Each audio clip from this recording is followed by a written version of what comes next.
Pero Opo. hindi ba Roland, ang plastic ay nanggagaling sa resin? Tama po. Kahit nasabihin mo bang polyethylene o chloropolene, ano pinagsasabi natin?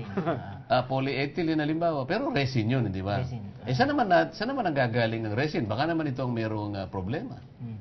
Oo, tama ka. Yung plastic bag na ginagamit natin, ang karaniwang materyales o resin na ginagamit dyan, ang tawag ay polyethylene o PE at saka polypropylene o PP. Ngayon yung polyethylene at polypropylene, galing yan sa ethylene at propylene. Sinong gumagawa niyan? Okay.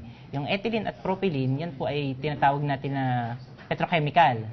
Na ibig sabihin ay galing po yan sa pagproseso ng crude oil. Crude oil. Okay.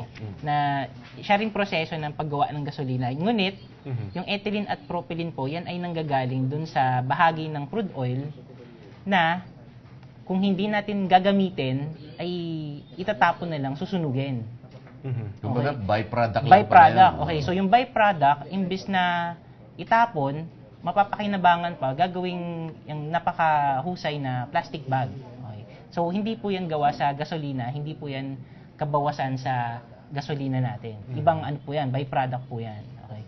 Ngayon, yung ethylene at propylene po, ano rin yan, kumbaga present sa nature o sa kapaligiran natin.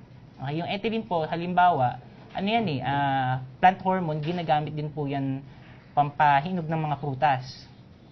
Okay?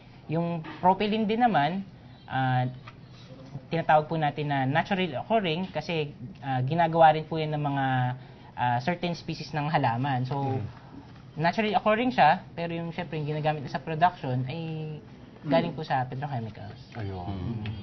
Pero chemical yun na para kasi sa kaisipan kasi ng ating mabuti na lang naipaliwanag mong ganyan, Roland. Sapagkat ang pangkaraniwang kasing kaisipan, yung papel nanggagaling sa puno. So ibig sabihin walang walang chemical. Ito palang plastic ay galing para sa mga byproduct ng mga fossil fuels kagaya ng petrolyo, hindi ba? So anyway, kung meron namang approval ng FDA, palagay ko ito ay malaking kasiguruhan na maaaring sabihin ng ating mga kababayan, safe naman pala ang plastic bag na ating ginagamit. Ngayon, meron pang tinatanong dito kasi, sabi nila, kapag ni-recycle mo yung plastic bag, ilang beses bang pwedeng i-recycle? Yun ang unang tanong nila. Yeah, ang kagandahan ng plastic bag, alam naman natin, yung plastic bag mismo, ilang beses natin pwedeng gamitin yan, di ba? Kunyari, bumili kayo sa sari-sari store o sa grocery. Pagkakuha nyo ng laman ng plastic bag, itutupi lang na maayos yung plastic bag, tapos pwede nyo nang gamitin ulit, di ba? Pagka kinailangan nyo ng sisidlan ng gamit. Okay. Ngayon, so ilang beses yung pwedeng gamitin kasi matibay yung plastic bag, no? Ngayon, kung kunyari yung plastic bag natin, napunit na, so hindi natin magagamit na lalagyan yun o sisidlan, pwede pa rin niyang mapakinabangan. Okay?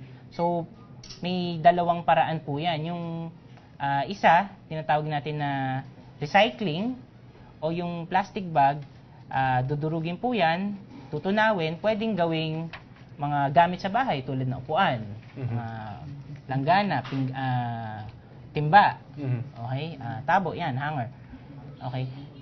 So, yung plastic bag na hindi na po natin magamit, imbis na itapon, pwede pa palang mapakinabangan at gawing ibang gamit. Okay, so hindi talaga itatapon yan. Okay? Ngayon, ang isa pang option, kung hindi gagawing bagong gamit, pwede rin pong pagkunan ng enerhiya yung plastic bag.